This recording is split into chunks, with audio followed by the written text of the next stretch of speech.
In my many years on this earth, I've been called so many different things in this country.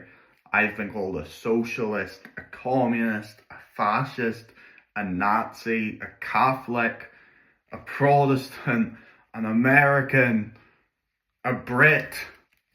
I've been called all of it. And it often leads me thinking, which one of these factions do I really support if they're all against me?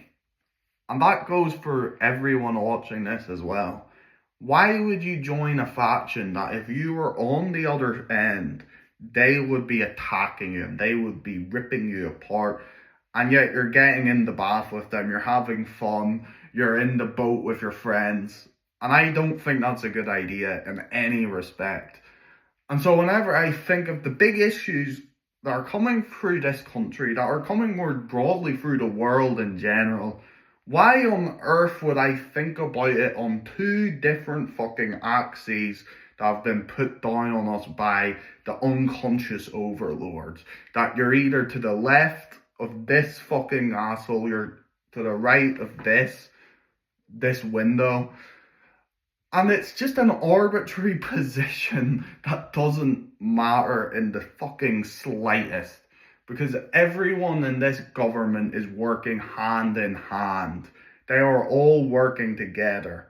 And now that is not to say that anyone who's not in the government is automatically better than someone in the government. It's just a fact of reality. That's one enemy. So we can have multiple enemies at once. One enemy is the government, the elites. The other is the fucking populists who want to divide our minds into things that aren't even important. That these are internationalist terms that do not fit our current climate and our current condition. They are social terms that are fun at parties and absolutely nowhere else. And so whenever I think a brilliant thought and it comes out of my mind, which has its limits, and I see fascist or I see socialist, the only thing it does is discourage the thinker from thinking outside of the box. And that's where we have to end the muddled zone between people. The muddled zone where you're copying someone else, where your copyright is infringing on someone else, where your right should end at where someone else's convenience begins.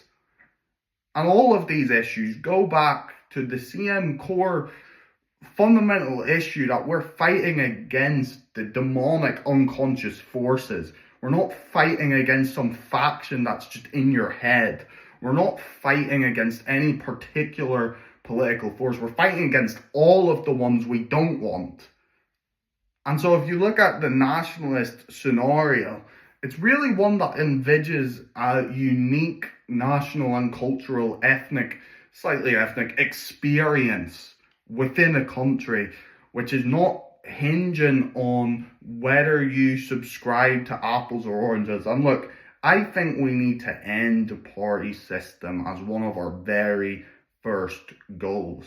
The parties exist solely for the political material establishment to develop into a jungle. They exist solely as energizer for that slow dying son of a fucking bitch that we call our own erectus.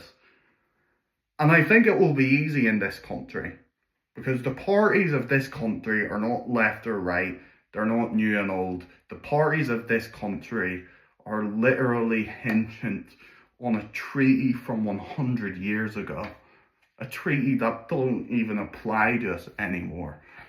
And so you have to wonder, why are we happy with this? Like the ranked choice system not only doesn't get the person you want in, it actually deliberately puts everyone you don't want in first on the fucking line. And that to me is the scary part of the parties. That ideologically, they're crap. Ideologically, philosophically, they deliberately are designed to be inversive. Because their goal is power. Their goal is amassing the collective. That's not a similar thing to genuinely trying to reach into the heart of your own country. And so I can do many more detailed analyses on this issue. But that's kind of my starting position. It's not a complex topic for me in any meaningful way.